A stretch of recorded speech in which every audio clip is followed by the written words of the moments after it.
मथेन बंदामी। गिरधारी लाल जी, कुछ उदास दिखाई दे रहे हो, क्या बात है? सब कुशल मंगल तो है? कुशल मंगल ही तो नहीं है। एक तो इस साल बरसात नहीं हुई, खेत खलिहान सब सूखे पड़े हैं, पीने तक के पानी की समस्या है। और उधर वो औघड़ साधु। कौन है ये औघड़ साधु? वही महाराज जो हर रोज अपनी जय जयकार करवाने के लिए लोगों में जादू टोने से दहशत फैला रहा है। कल वीर सिंह और उसके भाई अपनी जमीन छुड़ाने की धमकी देकर आए थे और रात को ही छत गिरने से उनकी मृत्यु हो गई। ये तो बहुत बुरा हुआ गिरधारी लाल जी। सब उसी का किया धरा है। देखा हमसे दुश्मनी का अंजाम। मैं सर्वनाश कर दूंगा जो हमारा विरोध करेगा। बचो, मेरे कहर से बचो। मेरी आंखों से निकली हुई चिंगारी सब कुछ भस्म करके रख देगी, राख कर देगी। मुझसे रहम खाने की दुआ मांगो, समझे? आप तो जाने जान है महाराज। आप सिर्फ शक्तिमान हैं। जन जन भूखा मर रहा है महाराज, खेत खलिहान सूखे पड़े हैं। कुछ कीजिए महाराज, कुछ कीजिए महाराज, कुछ कीजिए। हम भूखे मर जाएंगे महाराज। अगर वर्षा नहीं हुई तो हमारे बीवी बच्चे भूखे मर जाएंगे। वर्षा नहीं, वर्षा नहीं हो सकती, नहीं हो सकती वर्षा। नहीं महाराज, ऐसा मत कहिए महाराज। हम भूखे प्यासे मर जाएंगे महाराज, मर जाएंगे हम महाराज। मरो मरो, भूखे प्यासे मरो, जाओ जहां से। रहम कीजिए महाराज, रहम कीजिए। वर्षा हो सकती है, मगर जिस मुंह बांधे साधु की तरफ आप जा रहे हैं उसको क्यों नहीं कहते कि वर्षा करवा दे? हाँ? हाँ? हाँ? हाँ? हाँ? जाओ, जब तक वो मुंह बांधा साधु इस गांव में रहेगा वर्षा नहीं हो सकती, कभी नहीं हो सकती। जाओ। भाइयों, इस जैन मुनि को गांव से बाहर ही निकाल देते हैं। लेकिन इन जैन मुनि जी ने हमारा क्या बिगाड़ा है जो इसे गांव से बाहर निकालेंगे? अगर वो नहीं गया तो औगड़ बाबा हमारा सर्वनाश कर देगा। भाई, मुझे तो औगड़ बाबा की बात जची रही। दूर दूर तक कितना ही गांव में अकाल पड़ा है, कहीं पर भी वर्षा नहीं हुई। क्या सब जगह जैन मुनि ही बैठे हैं? ठीक है गिरधारी लाल जी, हम आपकी बात से बिल्कुल सहमत हैं। क्यों भाइयों, ठीक है ना? ठीक, जैन मुनि जी यहीं रहेंगे। तो ठीक है, वो यहीं पर रहेंगे। अरे इतने बड़े जैन बाबा हमारे गांव में पधारे हैं, हम उनका निरादर नहीं कर सकते।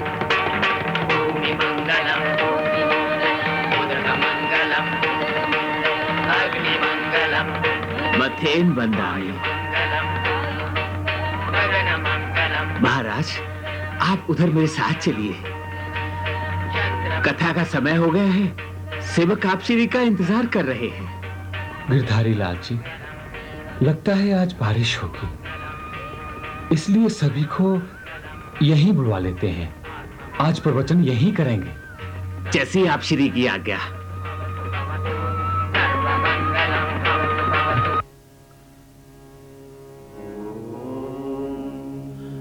बंधुओं, भगवान महावीर ने सूत्र कृतांग सूत्र में फरमाया है, अहिंसा सम्यचेव एवंतम व्याणिया, अर्थात अहिंसा ही शाश्वत धर्म है।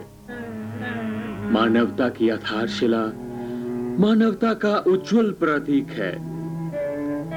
परिवार में, समाज में, इस संपूर्ण राष्ट्र में शांति की स्थापना केवल अहिंसा द्वारा ही हो सकती है। बंधुओं, हिंसा दूसरों को भयभीत करती है, जबकि अहिंसा निर्भयता को उपलब्ध हो सकती है। इसलिए किसी प्राणी को मारना अपने को मारना है, और दूसरे को बचाना स्वयं की रक्षा करना है। बंधुओं, इसलिए जीव में अहिंसा तब तक नहीं आ सकती जब तक अपने मन में अहिंसा की भावना पैदा नहीं होती।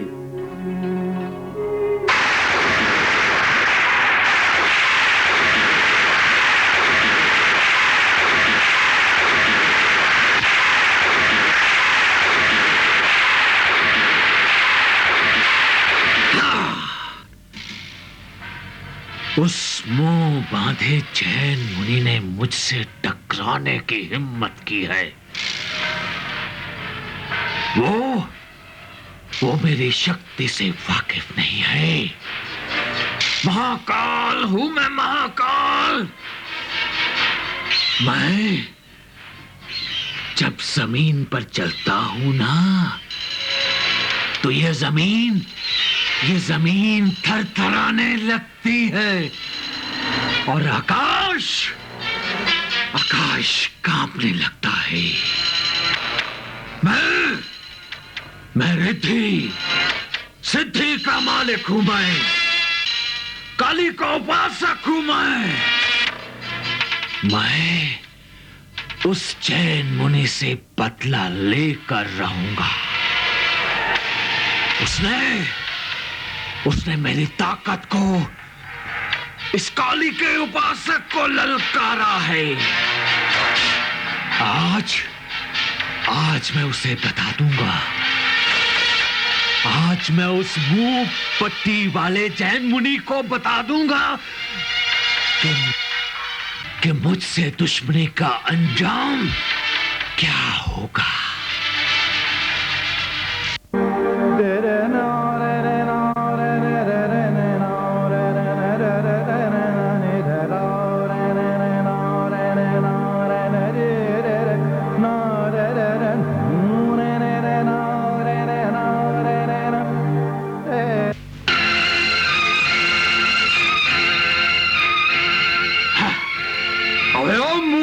साधु, बाहर निकल।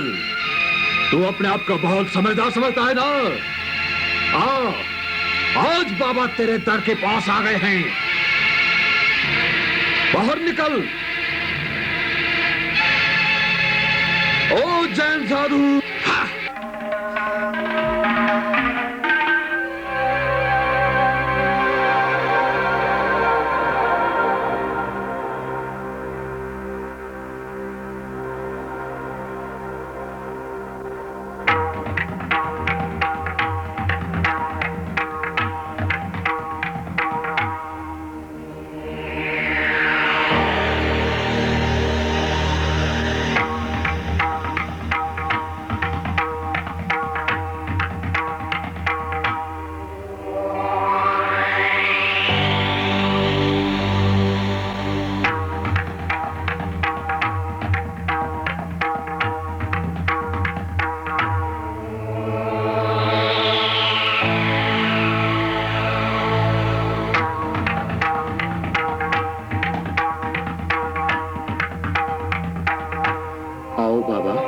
कैसे आना हुआ? अबे ओ जैन साधु, वर्षा करवाने का चमत्कार करके लोगों पर अपना प्रभाव डाल रहा है रे। ये क्या है तेरे पास? पात्री? हे बाबा, ये पात्री तू बाबा के हवाले कर दे। बाबा, ये पात्री कोई साधारण पात्री नहीं है। 5 महाव्रत धारण किए बिना और संपूर्ण साधु धर्म का पालन किए बिना ये पात्री आपको नहीं मिल सकती। ऐ जैनी साधु, इस पात्रे को केवल वही व्यक्ति ग्रहण कर सकता है जिसने धर्म और नियम अनुसार दीक्षा अंगीकार की हो।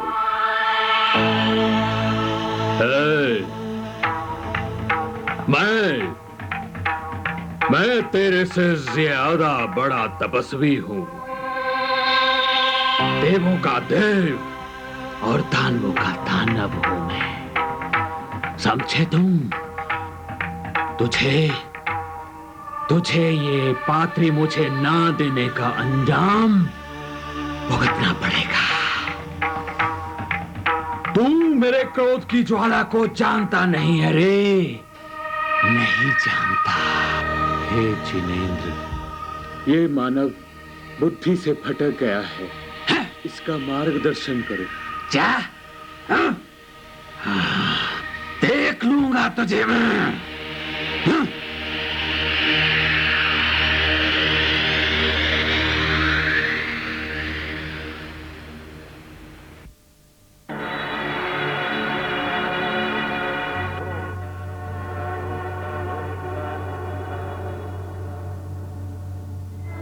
मथेन बंदामी,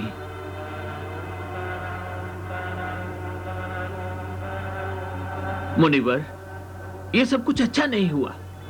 औघड़ बाबा जरूर कोई ना कोई अर्थ करेगा। आवेश में आके यहां कई ग्रामीणों की जानें ले ली इस तांत्रिक ने। इसके क्रोध की ज्वाला न जाने क्या कुछ करके रहेगी। आप लोग निश्चिंत रहिए, होने को कोई नहीं टाल सकता। व्यर्थ की चिंता करना बेकार है, जो होगा देखा जाएगा।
कह देता हूँ, ओगड़ बाबा को अपने दुष्कर्मों का फल भुगतना ही पड़ेगा। अजी और नहीं तो क्या, हमारे महाराज श्री पर 3-3 बार मुट्ठी का प्रहार कर चुका है वो दुरत। अजी सच कहता हूँ, बड़ा मक्कार और दुष्ट है। मथेन बंदामी, महाराज पता चला है कि वो औगड़ बाबा तालाब किनारे मरा पड़ा है। बहुत अच्छा हुआ, उसकी यही दशा होनी चाहिए थी।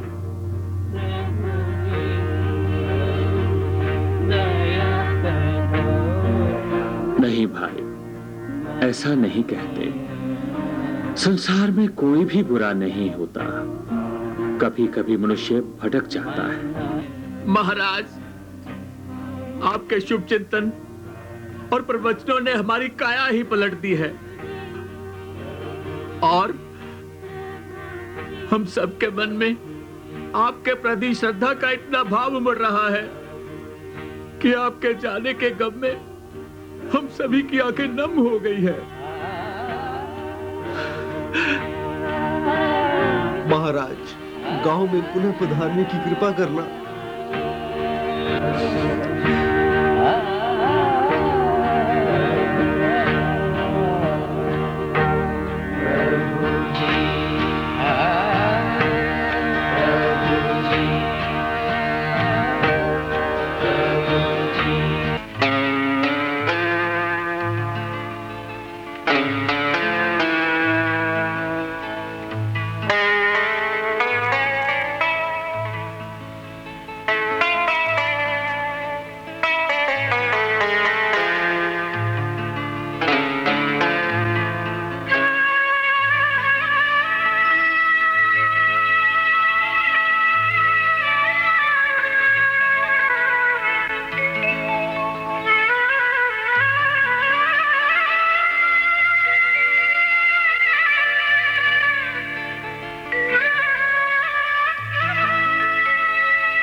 तुझको नमन हमारा, तू देव सबसे न्यारा, तुझको नमन हमारा।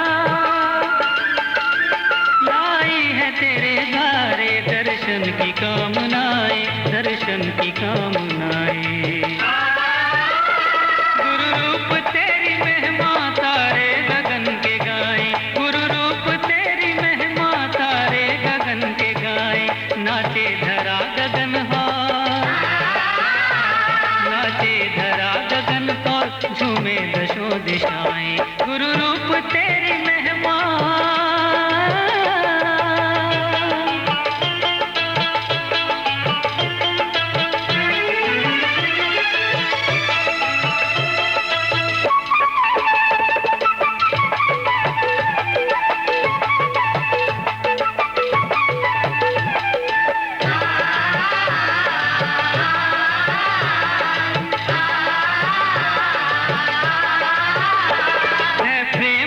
सुधा भी है रूप चंद्रिका भी है, प्रेम की सुधा भी है रूप चंद्रिका भी। ओ श्वेत वस्त्रधारी कैसे तुझे रिझाएं, कैसे तुझे रिझाएं। गुरु रूप तेरी महिमा पंछी पवन सुनाए, गुरु रूप तेरी महिमा पंछी पवन सुनाए। नाचे धरा गगन नाचे धरा गगन और झूमे दशों दिशाएं। गुरु रूप तेरी महिमा।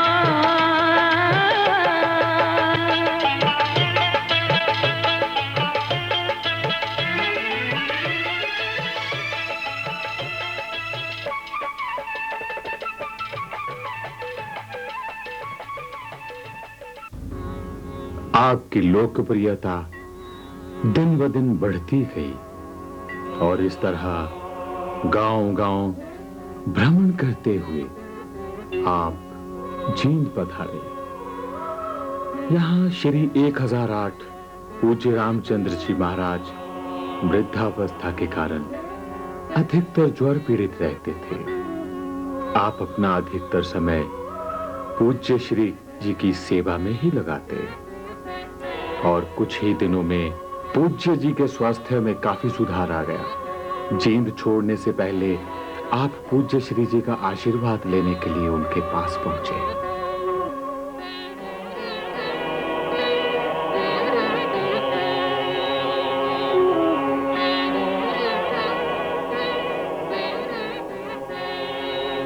महाराज। रूपचंद, मैं तो सोच रहा था कि ज्वर अब मेरा पीछा नहीं छोड़ेगा, लेकिन तुमने तो रात दिन मेरी इतनी सेवा की है कि मैं कुछ ही दिनों में अच्छा भला हो गया हूं। अब मैं चल फिर भी सकता हूं। महाराज, ये वस्त्र स्वीकार करके सेवक को अनुग्रहित करें महाराज। बस तुम्हें भी तो इनकी आवश्यकता है। आपका वस्त्राभाव दूर करने के पश्चात मुझे इसकी आवश्यकता हो सकती है, उससे पहले नहीं। मैं समझता हूं वत्स रूपचंद, तुम अपने वस्त्र भेंट करके स्वयं और ढूंढोगे। ये मुझे कुछ उचित नहीं लगता रूपचंद। महाराज, मैं 1 वर्ष तक कोई भी वस्त्र स्वीकार नहीं करूंगा और ना ही आवश्यकता के लिए किसी गृहस्थी के प्रति बोझ का कारण बनूंगा। रूपचंद, निस्संदेह आपका यह प्यार आपके महान व्यक्तित्व को प्रकट करता है। महाराज, ये सब तो आपकी कृपा दृष्टि और आशीर्वाद का ही फल है। अच्छा महाराज, अब मैं चलता हूं, मुझे आज्ञा दीजिए।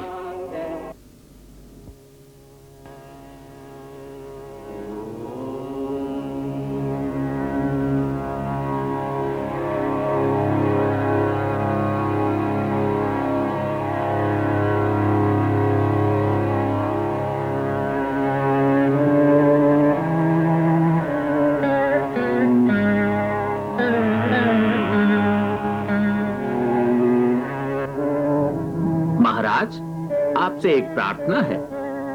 आप जब भी बाहर जाते हैं तो पंडित जी आपको देखकर आंखें मूंद लेते हैं। ये अभद्र व्यवहार हमसे देखा नहीं जाता। आप कृपा करके दूसरे रास्ते से चले जाया करें। देखिए, इसमें इतना व्याकुल होने की क्या बात है। चलो अभी पंडित जी से मिलकर इस समस्या का समाधान कर लेते हैं। जैसी इच्छा महाराज।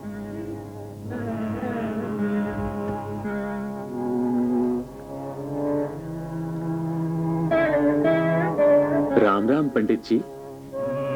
राम राम। राम राम।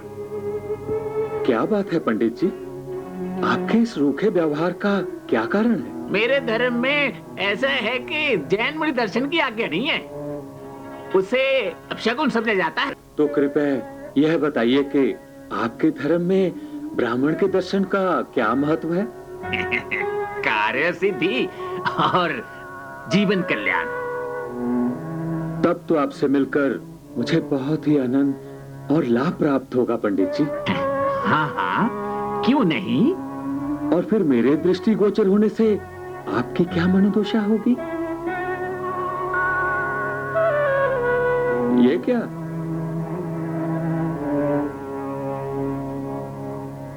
किस सोच में पड़ गए पंडित जी?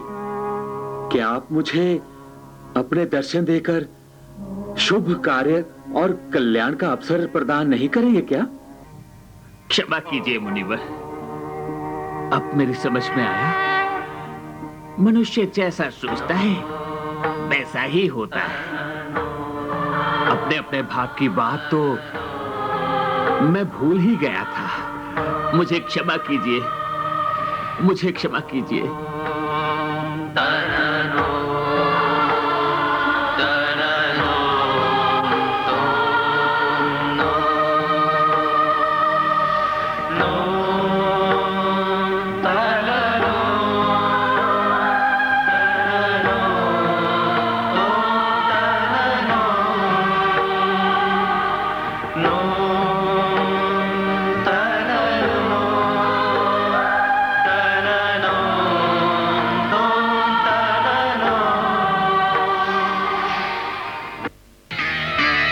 अरे भाई, बड़ी मालदार आसामी लगती है। देख तो सही कितना माल लदा हुआ है। देखो किधर को जा रहे हैं, ताकि रात को सारा माल उठाकर रफू चक्कर हो जाए। हाँ,